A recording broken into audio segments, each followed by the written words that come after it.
Guys हमने पिछले video में एक रजिस्ट्रेशन फॉर्म के थ्रू अलग-अलग टूल्स के अलग-अलग यूजेस देखे थे। लेकिन आज हम देखेंगे कि आप एक पेज को दूसरे पेज से कैसे कनेक्ट कर सकते हैं। हम देखेंगे सेशन वेरिएबल के बारे में जानेंगे, हम और भी बहुत सारा डेवलपमेंट देखेंगे वेबसाइट के बारे में।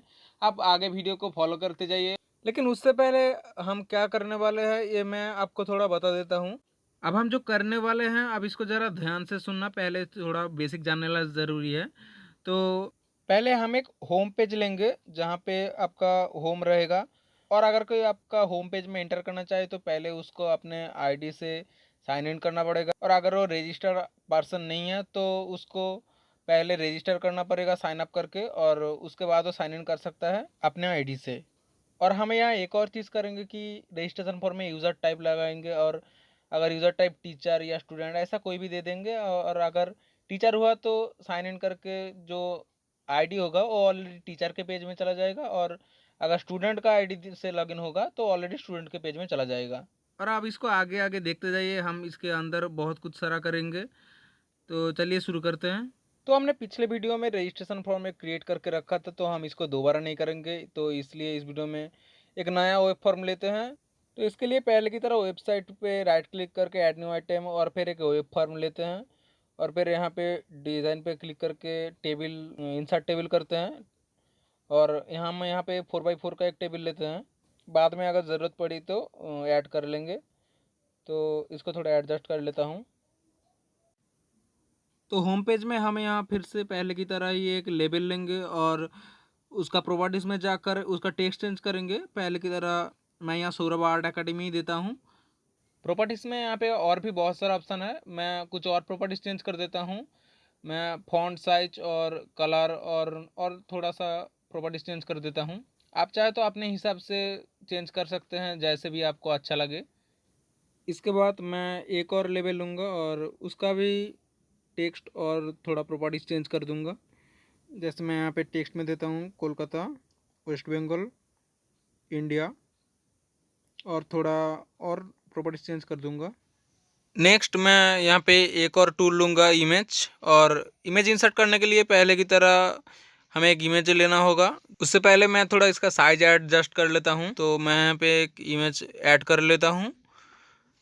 मैं पहले वाला जो रजिस्ट्रेशन फॉर्म का जो इमेज था वही कॉपी करके यहाँ पे पेस्ट कर देता हूँ। दोस्तों क्योंकि मैंने यहाँ नया एक वेब प्रोजेक्ट क्रिएट किया था, तो इसके लिए फिर से मुझे इमेज लेना पड़ रहा है। नहीं तो आप अगर उसी प्रोजेक्ट पे काम कर रहे हैं तो आपको नहीं लेना पड़ेगा। आप अदर्स कोई भी इमेज भी दे सकते हैं, कोई प्रॉब्लम नहीं है। तो इमेज ऐड करने के लिए इमेज के ऊपर राइट क्लिक करके प्रॉपर्टीज़ में जाके उसके बाद इमेज यूआरएल पे जाके इमेज ऐड कर लेने का। तो आप देख सकते हैं कि मेरा यहाँ पे इमेज आ गया है। तो अब तक जो मैंने दिखाया वो मैंने पिछले वीडियो में भी दिखाया था। अब मैं जो आगे करने जा रहा हूँ ये थोड़ा आप ध्यान से देखना दोस्तों। तो होम पेज क्रिएट करने के लिए हमें बेसिकली होम पेज में क्या चाहिए, तो जैसे कि home, department, about us, notice वगैरह वगैरह बहुत कुछ। तो मैं यहाँ ज़्यादा नहीं दिखाऊंगा।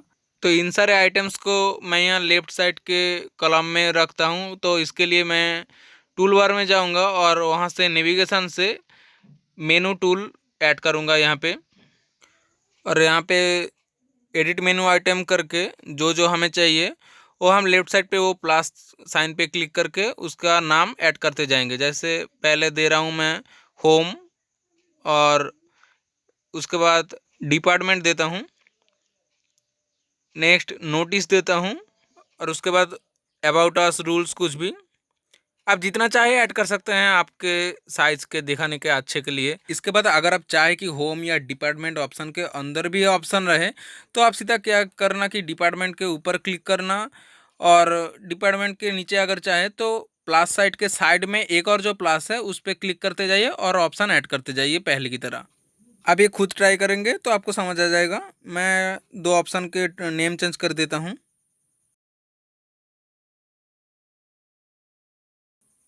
मैं नोटिस में भी दो ऑप्शन ऐड कर देता हूँ, लाइक रिजल्ट और अदर्स। तो आप देख सकते हैं कि मेरा यहाँ पे ऐड हो गया है, मैंने जो जो चीज़ ऐड किया था। नेक्स्ट मैं मेनू का भी प्रॉपर्टीज़ में जाके फॉन्ट, स्टाइल, कलर वगैरह कुछ थोड़ा चेंज कर लेता हूँ। अब यहाँ पे मैं क्या करूँगा, यहाँ पे मैं यूज़र नेम और पासवर्ड देना चाहता हूँ, तो इसके लिए इंसर्ट पे क्लिक करके 4 और रोज़ ऐड कर लेता हूँ मैं यहाँ पर। अब यूज़र नेम और पासवर्ड के लिए जैसे रजिस्ट्रेशन फॉर्म में हमने किया था वैसे ही 2 लेबल लूँगा और उसका नाम चेंज करूँगा यूज़र नेम और पासवर्ड देके, और उसके लिए 2 टेक्स्ट बॉक्स लूँगा जहाँ पे वैल्यू देना है राइट साइड पे। तो इसके लिए टूल बॉक्स पे चलते हैं और लेबल और टेक्स्ट बॉक्स को ऐड करते हैं। अब दोनों लेबल का नेम यूज़र नेम और पासवर्ड देके चेंज कर देना है, और पासवर्ड का जो टेक्स्ट बॉक्स है उसका वैल्यू पासवर्ड ही देना है। अब हम क्या करेंगे, अब हम टूल बॉक्स में जाके लेफ्ट और राइट साइड के लिए 2 बटन इंसर्ट करेंगे, और बटन के प्रॉपर्टीज़ में जाके एक का नेम साइन इन और एक का नेम साइन अप करेंगे, ताकि जो साइन इन ना हो वो पहले साइन अप करके आए। मैं अब आप सब लोगों के इस पेज को एक बार रन करके दिखा देता हूँ। आप देख सकते हैं कि हमारे सामने पेज ओपन होके आ गया है, और लेफ्ट साइड में हमने जो मेनू लिया था उसका डिपार्टमेंट, उसके अंदर डिजिटल आर्ट, ऑयल पेंटिंग और नोटिस के अंदर रिजल्ट अदर्स ऐसा, और राइट साइड में यूज़र नेम पासवर्ड जहाँ पे साइन इन साइन अप ये सब है। तो मैंने ज़्यादा डिज़ाइन नहीं किया, ये आप सब बैठ के टाइम लेके कर सकते हैं अपने के हिसाब से। अब मैं यहाँ पे क्या करना चाहता हूँ, मैं चाहता हूँ कि मैं जितने भी सारे मेनू आइटम क्रिएट किए हैं जैसे home, department, notice, about us, जितने भी सारे हैं उसमें अगर क्लिक करेंगे तो वो एक दूसरे पेज में जाके ओपन होगा। मतलब मैं अगर होम ऑप्शन में क्लिक करता हूँ तो होम पेज ओपन होना चाहिए। अगर मैं कोई भी डिपार्टमेंट चूज़ करता हूँ तो उस डिपार्टमेंट ओपन होना चाहिए। मैं अगर अबाउट अस पे क्लिक करूँ तो अबाउट अस अलग एक पेज ओपन होना चाहिए, ऐसा कुछ। तो इसके लिए हमें क्या करना होगा, हमें हर एक आइटम के लिए हर एक वेब फॉर्म लेना है। तो यहाँ क्रिएट करते हैं। पहले आपको बस वेबसाइट के पाथ के ऊपर राइट क्लिक करके ऐड न्यू आइटम और फिर वेब फॉर्म लेते जाना है। जैसे मैं ले रहा हूँ होम, इसके बाद डिपार्टमेंट। डिपार्टमेंट में जो डिजिटल पेंटिंग था तो इसके लिए digital dot SPX name change कर देता हूँ, और ऑयल पेंटिंग था, और नोटिस के लिए रिजल्ट था, अदर्स था, और अबाउट अस। इन सारी चीज़ों की हर एक एएसपीएक्स वेब फॉर्म ले लेता हूँ। मतलब दोस्तों अब आप ये समझ ही गए होंगे कि हर एक आइटम के लिए वेब फॉर्म कैसे लेना है, कि अगर आप इसको एक अलग पेज पे ओपन करना चाहते हैं तो आप उसके लिए कैसे वेब फॉर्म लेंगे। दोस्तों हमने हर एक आइटम के लिए एक वेब फॉर्म तो ले लिया, लेकिन अब हम इसे लिंक कैसे करेंगे। तो फिर से मेनू आइटम पे क्लिक कीजिए और एडिट मेनू आइटम्स पे जाइए, और जो आइटम के लिए आप जो पेज लिंक करना चाहते हैं उस मेनू आइटम पे क्लिक कीजिए, और फिर राइट साइड पे आप देख पाएंगे कि नेविगेट यूआरएल है, और फिर उस पर क्लिक करके उस पेज को ऐड कर लीजिए। हम जितने भी सारे वेब फॉर्म क्रिएट कर चुके हैं उन सबको मैं एक एक करके नेविगेट यूआरएल के थ्रू लिंक कर देता हूँ। लाइक मैं यहाँ पे नोटिस पे रिजल्ट के लिए रिजल्ट पे क्लिक करता हूँ, और राइट साइड पे नेविगेट यूआरएल आ गया है, उस पर क्लिक करके रिजल्ट के लिए जो एसपीएक्स पेज था उसको ओके करके ऐड कर लेता हूँ। तो ऐसे ही आदर्श के लिए भी आदर्श एसपीएक्स पेज ऐड कर लेता हूँ। अबाउट अस के लिए भी अबाउट अस पे नेविगेट यूआरएल पे क्लिक करके अबाउट अस वेब फॉर्म को एसपीएक्स पेज को ऐड कर लेता हूँ यहाँ पे ओके करके। अब जस्ट हमारा प्रोजेक्ट ठीक से काम कर रहा है या नहीं, या कौन सा वेब फॉर्म कौन सा है, ये वेरीफाई करने के लिए हम क्या करेंगे कि ज़्यादा कुछ नहीं डिज़ाइन करूँगा, आप ये बैठ के कर सकते हैं। मैं जस्ट एक लेबल ले लूँगा हर एक वेब फॉर्म पे, और उस पेज पे जस्ट टेक्स्ट कर दूंगा कि ये अबाउट अस है और ये होम पेज है, ये डिजिटल पेज है। तो पहले अबाउट अस पे चेंज कर लेता हूँ एक लेबल लेके, और उसका प्रॉपर्टीज़ में जाकर टेक्स्ट में चेंज कर देता हूँ। नेक्स्ट मैं यहाँ पर होम पेज में ही सेम एक लेबल ऐड कर लेता हूँ टूल बॉक्स से, और यहाँ पे उसका प्रॉपर्टीज़ में टेक्स्ट चेंज कर देता हूँ दिस इज होम टाइप करके। उसी तरह नेक्स्ट डिजिटल वेब फॉर्म में चलते हैं, और यहाँ पे भी सेम एक लेबल ऐड कर लेते हैं टूल बॉक्स से, और उसका प्रॉपर्टीज़ में जाके चेंज करता हूँ, टेक्स्ट चेंज करता हूँ कि डिजिटल पेंटिंग डिपार्टमेंट हेयर ऐसा कुछ लिख देता हूँ यहाँ पे। नेक्स्ट रिजल्ट पेज पे चलते हैं, और यहाँ पे लेबल लेके इसके प्रॉपर्टीज़ में टेक्स्ट चेंज करते हैं कि रिजल्ट सेक्शन लिख देता हूँ। ये सब हम इसलिए कर रहे हैं कि जब हम मेन पेज को रन कराएं तब हम अगर रिज़ल्ट पे क्लिक करें तो रिज़ल्ट पेज में जाना चाहिए, और हमें ये पता होना चाहिए कि रिजल्ट पेज में आया है, तो वहाँ पे ये लिखा होना चाहिए कि रिजल्ट सेक्शन है यार। तो मतलब हमारा प्रोजेक्ट ठीक से काम कर रहा है, ये हम समझ जाएंगे वहाँ पे। आपको मैं ये सब एक बार रन करा के दिखा देता हूँ। तो मैं यहाँ पे व्यू इन ब्राउज़र करता हूँ। तो व्यू इन ब्राउज़र करते हुए मेरे सामने क्रोम पे ये वेबसाइट ओपन होके आ गया है। तो अगर मैं यहाँ पे होम पे क्लिक करूँ तो आप देख सकते हैं कि आपके सामने दिस इज होम ओपन होके आ गया है। मतलब ये होम का पेज है, जहाँ पे मैंने डिज़ाइन किया था होम पेज के अंदर this is home text label लेके। अगर मैं डिपार्टमेंट में क्लिक करके डिजिटल आर्ट पे क्लिक करता हूँ तो डिजिटल पेंटिंग डिपार्टमेंट है यार। जो डिजिटल पेंटिंग का जो फॉर्म था, डिजिटल पेंटिंग का जो साइट था, वो ओपन हो गया है हमारे सामने। नेक्स्ट मैं अगर यहाँ पे बैक करके अबाउट अस पे क्लिक करता हूँ तो अबाउट अस के अंदर मैं चला गया। आप देख सकते हैं यहाँ पे अबाउट अस पे मेरा साइट आ गया है। तो आप समझ सकते हैं कि हमारा कैसे काम कर रहा है हमारा प्रोजेक्ट। तो ये तो बेसिक था। अब जो हमारा मेन काम होगा उस पे चलते हैं। तो उसके लिए पहले अगर हम यहाँ पे राइट साइड पे देखें तो यूज़र नेम और पासवर्ड है। तो यहाँ पे साइन इन साइन अप दोनों ऑप्शन है। अगर कोई यूज़र ऑलरेडी रजिस्टर्ड नहीं है तो उसको पहले साइन अप करना होगा। तो ये करने के लिए हमें एक चाहिए रजिस्ट्रेशन फॉर्म। रजिस्ट्रेशन फॉर्म हमने पिछले वीडियो में आपको दिखाया था कि कैसे करना है। तो इसके लिए हमारा जो पहले रजिस्ट्रेशन फॉर्म था उसको पहले यहाँ पे इस प्रोजेक्ट पे ऐड कर लेते हैं। तो पहले हमने रजिस्ट्रेशन फॉर्म का नेम कोई चेंज नहीं किया था, डिफ़ॉल्ट डॉट ASPX ही था। तो यहाँ पे राइट क्लिक करके ऐड एग्जिस्टिंग आइटम करके उस फाइल को ऐड कर लेता हूँ रजिस्ट्रेशन का जो था। और अब इसका नेम भी चेंज कर देता हूँ, डिफ़ॉल्ट डॉट ASPX से रजिस्ट्रेशन डॉट ASPX कर देता हूँ ताकि बाद में हमें आसानी हो। आप दोस्तों साइन अप पे अगर क्लिक करेंगे तो रजिस्ट्रेशन फॉर्म में जाएगा। ये कैसे होगा, मतलब आप इसको कैसे लिंक करेंगे? तो इसके लिए साइन अप पे डबल क्लिक करते ही आपका CS कोड ओपन होके आ जाएगा। तो यहाँ पे आप जहाँ पे कर्सर है वहाँ पे आपको लिखना है रिस्पॉन्स डॉट रीडायरेक्ट, और डबल कोटेशन के अंदर आपको उस पेज का नाम देना है या उस फॉर्म का नाम देना है जहाँ पे आप लिंक करना चाहते हैं। जैसे मैं साइन अप पे क्लिक करूँ तो मैं रजिस्ट्रेशन फॉर्म में जाना चाहता हूँ, तो इसलिए यहाँ पे मैं देता हूँ रजिस्ट्रेशन डॉट ASPX, जो कि मेरा रजिस्ट्रेशन फॉर्म का ASPX फॉर्म का नाम है। तो अब हमने क्या किया, मैं आप सबको एक बार ऑन करके दिखा देता हूँ। तो मैं व्यू इन ब्राउज़र करता हूँ। तो अगर मैं यहाँ पे साइन अप पे क्लिक करता हूँ तो आप देख सकते हैं कि मेरा जो रजिस्ट्रेशन फॉर्म था वो रजिस्ट्रेशन फॉर्म में डायरेक्ट ओपन हो गया है। तो अब आप समझ ही गए होंगे कि एक पेज से दूसरे पेज को कैसे लिंक करना है। आपको बस लिखना है कि रेस्पॉन्स डॉट रीडायरेक्ट, और डबल कोटेशन के अंदर आपको बस उस फॉर्म का नाम देना है जहाँ पे आप ओपन होना चाहते हैं। इसी तरह मैं फिर से चाहूँगा कि रजिस्ट्रेशन फॉर्म में सारे फील्ड सही से फिलअप हो जाने के बाद जब मैं सेव एंड कंटिन्यू करूँगा तो फिर से होम पेज जो मेरा माय प्रोजेक्ट का जो पेज है, इस जो पेज अभी से आप स्क्रीन पर देख रहे हैं, इस पेज में वापस आ जाए ताकि मैं उस आईडी से जिससे साइन अप किया हूँ उस आईडी या पासवर्ड से मैं साइन इन कर सकूँ। और इसके लिए रजिस्ट्रेशन ASPX पेज पे चलते हैं और सेव एंड कंटिन्यू जो बटन है उस पर डबल क्लिक करके C# कोड में चलते हैं।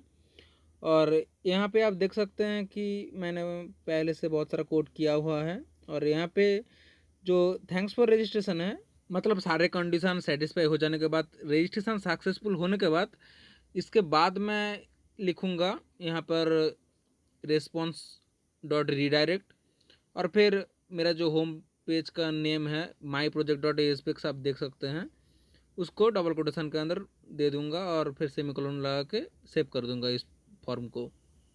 दोस्तों मैं यहाँ पे एक और चीज़ करना चाहता हूँ, इस चीज़ को बहुत ही ध्यान से सुनना। अब मैं करना चाहता हूँ कि मैं रजिस्ट्रेशन फॉर्म में एक यूज़र टाइप लेना चाहता हूँ। जो साइन इन करेगा वो कोई भी हो सकता है। लाइक मैं दो ऑप्शन लूँगा, टीचर और स्टूडेंट। और इसके बाद अगर टीचर साइन इन करेगा तो टीचर के पोर्टल में जाएगा, और या स्टूडेंट साइन अप करके साइन इन करेगा तो स्टूडेंट के पोर्टल में जाएगा। उम्मीद करता हूँ कि मैं जो करना चाहता हूँ वो आप समझ गए होंगे, नहीं भी समझे होंगे तो मैं कर रहा हूँ, आप देखते रहिए, आप ज़रूर समझ जाएंगे। दोस्तों आपके मन में भी एक सवाल ज़रूर आ रहा होगा आप कि वेबसाइट समझेगा कैसे कि जो साइन इन कर रहा है वो टीचर है या स्टूडेंट है, क्योंकि कोई डेटाबेस तो है नहीं, तो ये होगा कैसे। तो ये भी मैं आगे बताऊंगा, आप बस वीडियो को फॉलो करते रहिए। तो सबसे पहले जो ज़रूरी है वो एक एक टीचर का पोर्टल और एक स्टूडेंट का पोर्टल।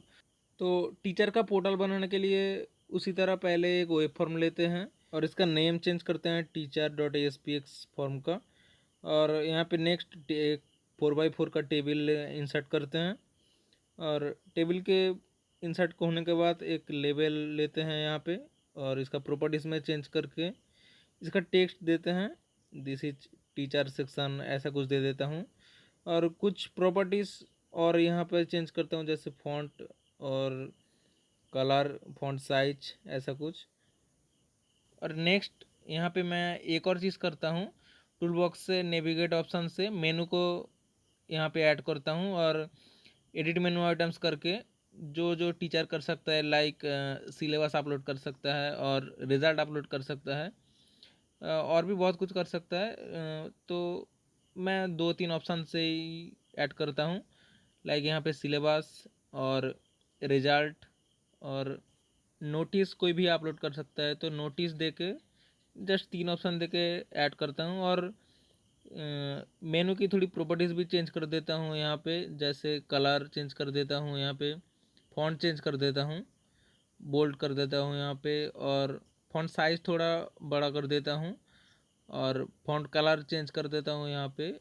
आप टीचर सेक्शन में टीचर के प्रोफाइल, नेम, आईडी, फीस, बहुत कुछ ऐड कर सकते हैं। मैं जस्ट डेमो के लिए जस्ट एक ऑप्शन लेके दिखा रहा हूँ। तो यहाँ पे मैंने सिलेबस, रिजल्ट, नोटिस 3 ऑप्शन लिए हैं। मैं एक और चीज़ यहाँ आपको जो दिखाना चाहता हूँ वो है सिलेबस के ऑप्शन में या कुछ भी ऑप्शन में, अगर टीचर का तो ऑप्शन है अपलोड कर सकता है वो, लेकिन वो अगर अपलोड करेगा तो कैसे अपलोड करेगा ये मैं आपको यहीं पर दिखा देता हूँ। तो इसके लिए मैं एक नया वेब फॉर्म ले लेता हूँ सिलेबस का। जैसे अगर सिलेबस अपलोड करना चाहता है तो इसके लिए सिलेबस का वेब फॉर्म लेता हूँ। तो सिलेबस का वेब फॉर्म लेने के बाद मैं एक 4x4 का टेबल भी ले लेता हूँ इसके अंदर। तो फाइल अपलोड करने के लिए जो जो चीज़ चाहिए मैं पहले वो टूल बॉक्स से ऐड कर लेता हूँ पहले। तो इसके लिए हमें एक लेबल लेना होगा, एक टेक्स्ट बॉक्स लेना होगा और जो सबसे ज़रूरी वो है फाइल अपलोडर, एक फाइल अपलोडर चाहिए। और नेक्स्ट एक बटन लेना होगा और एक और लेबल ले लेता हूँ मैं राइट साइड पे। ये राइट साइड में एक और लेबल मैंने इसलिए लिया क्योंकि अगर फाइल अपलोडेड सक्सेसफुल हुआ तो ये एक मैसेज दे देगा कि फाइल अपलोडेड सक्सेसफुली, इसलिए मैंने ये लिया। अब लेफ़्ट साइड का जो लेवल था उसका टेक्स्ट में चेंज कर देता हूँ फाइल नेम लिख के, और क्योंकि जब मैं अपलोड करूँगा वहाँ पे राइट साइड में टेक्स्ट बॉक्स में मैं कौन सा फाइल अपलोड करूँगा इसका नेम मैं दे सकूँगा। और जो बटन हमने लिया था उसका टेक्स्ट चेंज कर देता हूँ अपलोड लिख के, क्योंकि ये हमारा अपलोड बटन होगा। अब प्रोजेक्ट के अंदर से कोई भी फाइल अपलोड करने के लिए मैं यहाँ पे एक न्यू फोल्डर क्रिएट कर लूँगा बाद वेबसाइट पे, और मैं इसका नाम दे देता हूँ अपलोड्स। और इसके अंदर कोई भी एक फाइल मैं अपने पीसी से इंपोर्ट कर लूँगा। तो इसके लिए मैं अपने पीसी से कोई भी एक, लाइक यहाँ पे जावा असाइनमेंट डॉट डॉक्स एक फाइल है, इसको मैं यहाँ से कॉपी करके ले लेता हूँ और इसको अपलोड्स फोल्डर में पेस्ट करने के लिए अपलोड्स पे राइट क्लिक करना है और ओपन फोल्डर इन विंडोज एक्सप्लोरर पे जो ऑप्शन है उस पर क्लिक करना है। तो ये डायरेक्ट उस फोल्डर के अंदर चला जाएगा और यहाँ पे आपको यहाँ पे पेस्ट कर देना है। तो यहाँ पे आपका फाइल पेस्ट हो गया। अब विजुअल स्टूडियो में चलते हैं।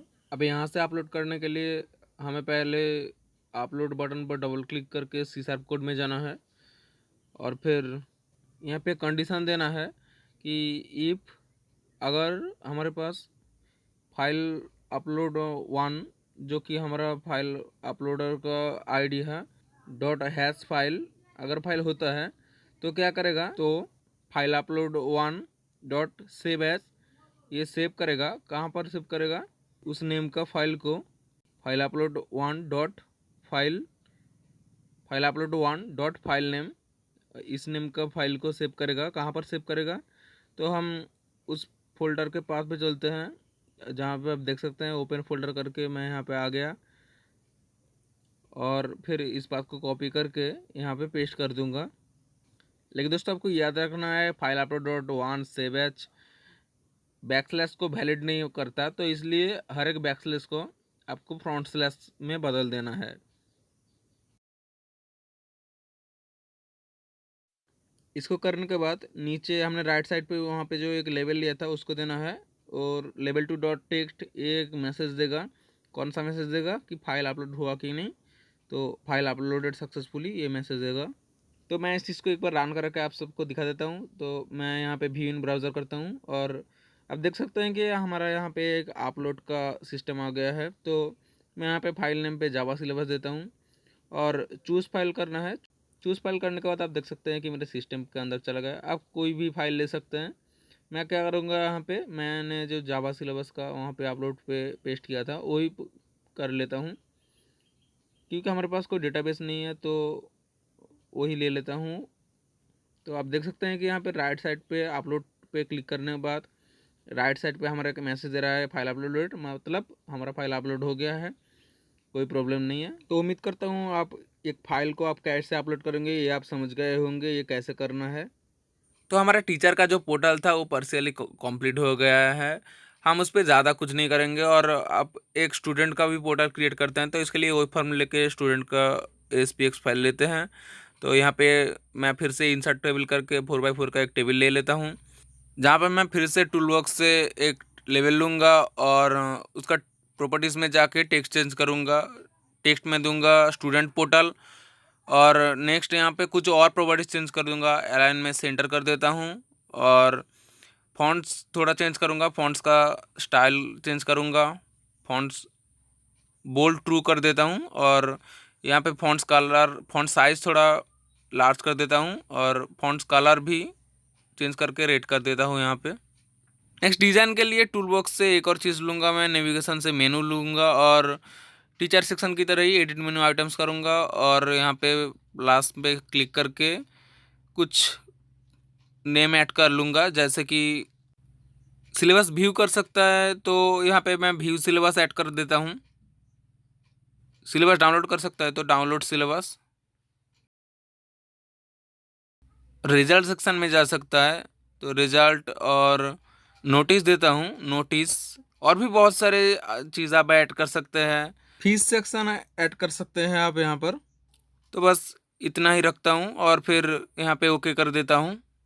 और जो मेनू आइटम्स है उसका भी प्रॉपर्टीज़ में थोड़ा चेंज करके वहाँ पे ओरिएंटेशन पे चेंज करके वर्टिकल को हॉरिजॉन्टल कर देता हूँ और इसको मिडिल में कॉपी करके ले आता हूँ। तो हमारा टीचर का और स्टूडेंट का जो पोर्टल था वो मैंने तैयार कर लिया है। अब मैं फिर से रजिस्ट्रेशन पेज पे वापस आऊँगा और यहाँ पे मैं क्या करूँगा, यहाँ पे लेफ़्ट साइड पे टूलबॉक्स से लेबल लूँगा और उसका प्रॉपर्टीज़ में चेंज करके टेक्स्ट में यूज़र टाइप कर दूँगा और राइट साइड में भी एक रेडियो बटन लिस्ट लूँगा और एडिट आइटम्स करके यहाँ पे दो ऑप्शन में ऐड करूँगा, एक है टीचर और दूसरा है स्टूडेंट। और रेडियो बटन लिस्ट का प्रॉपर्टीज़ में भी जाके रिपीट डायरेक्शन में चेंज करके वर्टिकल को हॉरिजॉन्टल कर दूंगा। दोस्तों आप जो मैं करने जा रहा हूँ ये बहुत ही इम्पोर्टेंट है, आपको थोड़ा टाइम भी लग सकता है समझने में, तो ध्यान से समझना दोस्तों। पहले तो 7 कंटिन्यू बटन जो है उस पर डबल क्लिक करके हमारा जो C# कोड है उस पर चले जाते हैं। दोस्तों अगर कोई भी यूज़र साइन इन करना चाहे तो पहले उसे साइन अप करना पड़ता है, ये तो हम समझ गए। लेकिन जब वो साइन इन करेगा तब वो समझेगा कैसे कि ये वैलिड यूज़र है कि नहीं। इसके लिए कोई डेटा पहले से रहना चाहिए डेटाबेस में, तो डेटाबेस तो यहाँ पे है नहीं। तो यहाँ पे मैं इसलिए हम इंट्रोड्यूस करेंगे कि सेशन वेरिएबल। सेशन वेरिएबल क्या है दोस्तों, आप सेशन वेरिएबल है, सेशन वेरिएबल कोई भी वैल्यू को वन टाइम स्टोर करके रखता है। मतलब सेशन वेरिएबल एट ए टाइम एक ही वैल्यू को स्टोर करके रखता है, ये आपको समझना है। अब सेशन वेरिएबल को यूज कैसे करना है ये भी मैं आपको बता देता हूँ। मैं सेशन लिखूँगा और उसके अंदर लेवल लूँगा। लेवल जो मैंने रजिस्ट्रेशन फॉर्म में ऑलरेडी लिया हुआ है उन सारी लेवल को ऐड करूँगा और राइट साइड में जो टेक्स्ट बॉक्स, जो ड्रॉप डाउन लिस्ट, जो हमने रेडियो बटन लिस्ट लिया हुआ है, उन सारी चीज़ों की जो आईडी है id.text ऐसा लिखेंगे हम।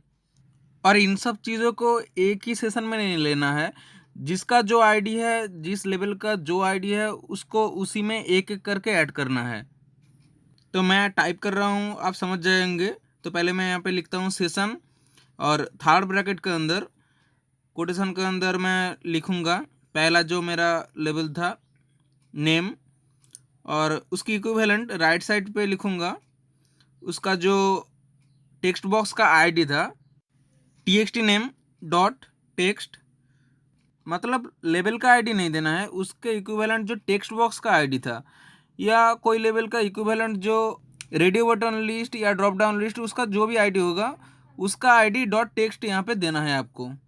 तो उम्मीद करता हूँ आप कैसे सेशन वेरिएबल लिखना है आप ये समझ गए होंगे।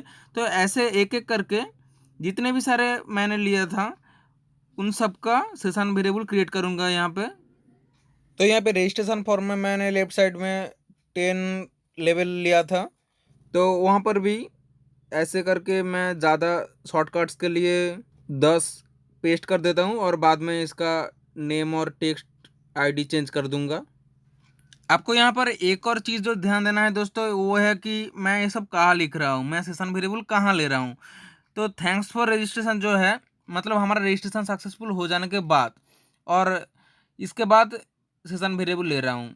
और इसके बाद जो मेरा लाइन है आप देख सकते हैं कि response dot redirect my project dot ASPX, मतलब मेरा मेन पेज में चला जाएगा। अगर ये सब सही रहा तो वैल्यू लेगा, वैल्यू स्टोर करेगा और फिर मैं वहाँ पे जा सकता हूँ मेरा मेन पेज में।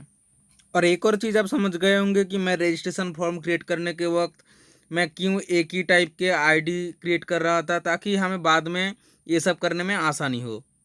और अगर आपने नहीं किया है तो रजिस्ट्रेशन फॉर्म में जाइए और टेक्स्ट बॉक्स के प्रॉपर्टीज़ में जाकर उसका आईडी कॉपी कीजिए और फिर यहाँ आकर पेस्ट कर दीजिए और फिर डॉट टेक्स्ट देना मत भूलना। यहाँ पे जितने भी सारे लेवल मैंने लिया था उन सब का नेम मैं एक एक करके पहले चेंज कर देता हूँ।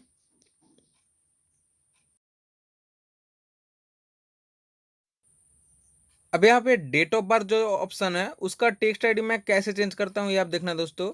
मैंने डेट के लिए उसका आईडी DDL डे लिया था, तो DDL डे डॉट टेक्स्ट, और यहाँ पे प्लस दे के मैं डबल इन्वर्टेड के अंदर एक बैकस्लैश देता हूँ।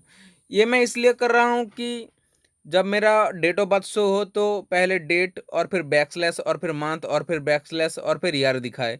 अब इसके जगह कुछ और भी दे सकते हैं, लाइक डॉट भी दे सकते हैं, आपकी मर्जी, आप कुछ भी देना चाहते हैं। तो इसी तरह मैं मंथ और ईयर का भी टेक्स्ट आईडी यहाँ पे लिख देता हूँ। और प्लस में यहाँ इसलिए दे रहा हूँ कि प्लस कॉनकैटिनेट करता है दोनों को। तो नेक्स्ट यहाँ पे डिपार्टमेंट है और उसका इक्विवेलेंट जो ड्रॉप डाउन लिस्ट हमने लिया था तो उसका आईडी मैं चेंज करना भूल गया था, तो यहाँ पे से कॉपी कर लेता हूँ और यहाँ पे पेस्ट कर देता हूँ कोड में। तो नेक्स्ट पासवर्ड है और कन्फर्म पासवर्ड है, इसका आईडी भी चेंज कर देता हूँ मैं।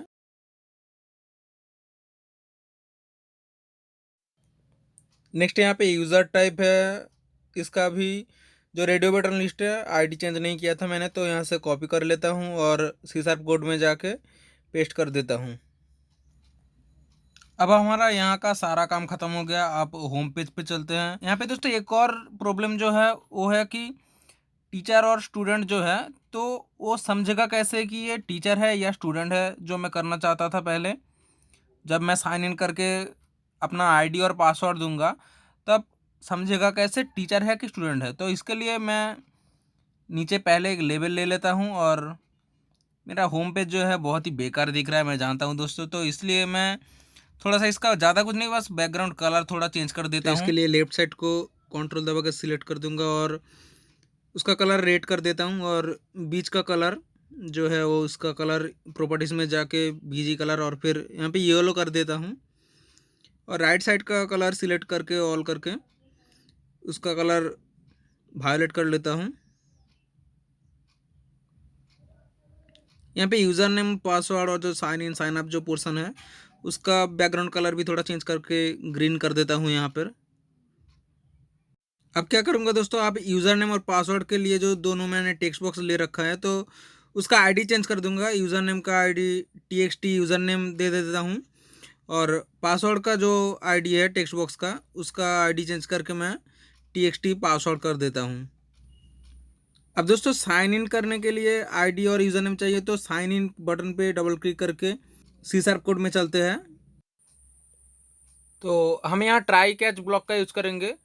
तो हम साइन इन के लिए आईडी और यूज़र नेम और पासवर्ड के लिए ईमेल और पासवर्ड जो हमने रजिस्ट्रेशन फॉर्म में दे रखा था उसको यूज़ करेंगे। तो इसलिए ट्राई में एक कंडीशन लगाते हैं, इफ़ txt यूज़र नेम जो हमारा यूज़र नेम है तो वो अगर मैच करता है txt user name dot text equal to session variable के ईमेल में जो हमने ईमेल स्टोर करके रखा है ऑलरेडी।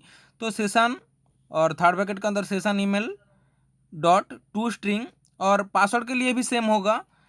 तो एंड लगाते हैं इसलिए डबल एम्परसन इसके लिए, और txt password dot text double equals to session variable के रजिस्ट्रेशन फॉर्म के पासवर्ड में जो पासवर्ड हम वहाँ देंगे। तो सेशन के अंदर पासवर्ड और डॉट टू स्ट्रिंग। अगर यूज़र नेम और पासवर्ड दोनों मैच किया तो यहाँ पे एक और कंडीशन हम लगाएंगे कि इफ सेशन यूज़र टाइप का जो दो ऑप्शन था, टाइप टीचर और पासवर्ड, तो अगर टीचर से मैच करता है user type dot to string equal to teacher, तो यहाँ पर क्या करेगा, रेस्पॉन्स डॉट रीडायरेक्ट हमें टीचर के साइड में रीडायरेक्ट करेगा। तो इसके लिए आप टीचर डॉट एसपीएक्स भी लिख सकते हैं पहले की तरह, और यहाँ पे बैकस्लैश दे के जैसे मैं लिख रहा हूँ टीचर वैसे भी आप लिख सकते हैं। अदरवाइज एल्स क्या करेगा, हमें रीडायरेक्ट करेगा स्टूडेंट के पेज में। मतलब अगर टीचर नहीं हुआ तो स्टूडेंट के पोर्टल में रीडायरेक्ट करेगा। तो इसलिए रेस्पॉन्स डॉट रीडायरेक्ट और फिर स्टूडेंट डॉट एसपीएक्स पेज को ऐड करता हूँ। अदरवाइज एल्स मैं यहाँ एक और कंडीशन लगाता हूँ कि एल्स के अंदर कि इफ़ अगर txt यूज़र नेम जो है, अगर यूज़र नेम सेशन वेरिएबल के यूज़र नेम से मैच नहीं करता है तो txt user name dot text not equals to, अगर आईडी से मैच नहीं करता तो सेशन और इन्वर्टेड के अंदर ईमेल, तो मैं यहाँ ईमेल ले रखा हूँ तो इसलिए ईमेल डॉट टू स्ट्रिंग, अगर इससे मैच नहीं करता तो एक एरर मैसेज देगा lbl error dot text equal to क्या मैसेज देगा, इनवैलिड यूज़र। और अगर पासवर्ड से मैच नहीं करता तो if txt password dot text not equals to session के अंदर पासवर्ड डॉट टू स्ट्रिंग, तो क्या होगा, तो यहाँ पे मैसेज देगा lbl error dot text equal to invalid password. मतलब यूज़र नेम सही है पर पासवर्ड गलत है। अब ट्राई के लिए कैच ब्लॉक लगाता हूँ। तो कैच, और यहाँ पर एक एक्सेप्शन है उसका नाम है नल रेफरेंस एक्सेप्शन, और ई लगाता हूँ। तो क्या होगा कि एक मैसेज शो करेगा lbl error dot text equal to invalid user name and password. मतलब कि उसने अभी तक साइन अप नहीं किया, वो आईडी और पासवर्ड इनवैलिड है। तो उम्मीद करता हूँ दोस्तों आप इस कोड को समझ रहे होंगे। आप माय प्रोजेक्ट होम पेज में चलते हैं और हमारा यहाँ सब कुछ ख़त्म हो गया है। अब मैं आप लोगों को रन करके दिखा देता हूँ। तो हमारे यहाँ पर एक एरर आ रहा है तो करेक्ट कर लेता हूँ। तो इसके लिए सी शार्प कोड में चलता हूँ और यहाँ पे जो नाल एक्सेप्शन है उसको EX कर देता हूँ और सेव करके मैं फिर से रन करता हूँ इसको। तो जैसे कि आप देख सकते हैं हमारा वेबसाइट तैयार होकर आ गया है। तो मैं एक रैंडम कुछ भी यूज़र नेम और पासवर्ड देता हूँ। तो साइन इन अगर मैं करता हूँ तो आप देख सकते हैं कि नीचे एरर आ रहा है कि इनवैलिड यूज़र नेम और पासवर्ड, मतलब कि ऐसा कोई आईडी है ही नहीं। तो इसके लिए साइन अप करते हैं पहले। तो साइन अप के फॉर्म फिलअप कर देता हूँ कुछ भी रैंडम दे के। तो यहाँ पे मैं ईमेल की जगह पर sng@gmail.com देता हूँ और यहाँ पे पासवर्ड 123 दिया और फिर जो यूज़र टाइप है उसको मैंने टीचर सिलेक्ट किया है और मैं यहाँ पर 7 कंटिन्यू पे क्लिक करता हूँ तो मेरा फिर से होम पेज पे साइन इन करने के लिए रीडायरेक्ट हो गया है। और अब देखते हैं क्या होता है। अब फिर से यूज़र नेम और पासवर्ड पे क्लिक करता हूँ तो यूज़र नेम और पासवर्ड गलत दिया तो इनवैलिड पासवर्ड आ गया है और फिर 1 2 3 दिया तो मेरा टीचर सेक्शन में डायरेक्ट चला गया।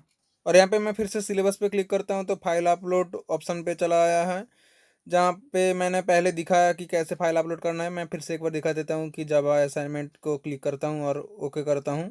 तो यहाँ पे अगर अपलोड पे क्लिक करता हूँ तो मेरा साइट में फाइल अपलोड सक्सेसफुल हो के दिखा रहा है।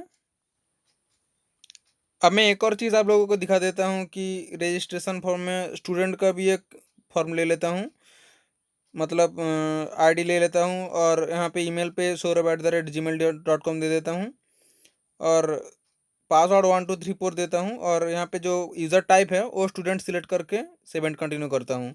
तो आप देख सकते हैं कि मैं मेरा होम पेज आ गया है और मैं यहाँ पर अगर saurabh@gmail.com करता हूँ 1234 करके साइन इन करके, तो मेरा स्टूडेंट पोर्टल ओपन हो गया है, जहाँ पे आप देख सकते हैं कि मैंने ऐसा कुछ नहीं डिज़ाइन किया, पर जो भी किया वो आ रहा है। दोस्तों एक चीज़ और जो मैं आप लोगों को समझाना चाहूँगा कि वो है कि मैंने अभी स्टूडेंट से लॉगिन किया है, तो मैं पहले जो टीचर का आईडी क्रिएट किया था snj@gmail.com, उससे मैं अगर अभी लॉगिन करूँ तो ये इनवैलिड दिखाएगा। क्योंकि मैंने पहले आप लोगों को बताया था कि सेशन वेरिएबल एक टाइम में एक ही आईडी और पासवर्ड की या एक ही वैल्यू को स्टोर करके रखता है। तो पहले वाला जो था उसको आप स्टोर नहीं किया है। अब स्टूडेंट का जो आईडी और पासवर्ड है, स्टूडेंट का जो वैल्यू है, उसको स्टोर करके रखा है। तो दोस्तों आज के वीडियो में हमने क्या देखा? आज के वीडियो में हमने देखा कि अलग-अलग डिज़ाइन देखे वेबसाइट्स के और देखा कि रेस्पॉन्स डॉट रीडायरेक्ट के थ्रू आप कैसे एक पेज से दूसरे पेज को रीडायरेक्ट कर सकते हो, कैसे लिंक कर सकते हो और कैसे फाइल अपलोड कर सकते हो, और सेशन वेरिएबल के बारे में भी जाना है कि ऐसे सेशन वेरिएबल के थ्रू आप वैल्यू को स्टोर करके रख सकते हो। तो दोस्तों अगर कोई भी डाउट हो तो हमें कमेंट में ज़रूर बताइए और वीडियो अच्छा लगे तो वीडियो को लाइक ज़रूर करते जाइए दोस्तों, ये बहुत ज़रूरी है। और वीडियो को अंत तक अगर आप देखें तो अंत में कमेंट ज़रूर करना दोस्तों कि आपने अंत तक देखा कि नहीं है, और कैसा लगा वीडियो दोस्तों ये भी हमें कमेंट करके बताइए। अगर चैनल में नए हो तो चैनल को सब्सक्राइब ज़रूर करते जाइए दोस्तों। आज के लिए इतना ही, मिलते हैं अगले वीडियो में, तब तक के लिए जय हिंद।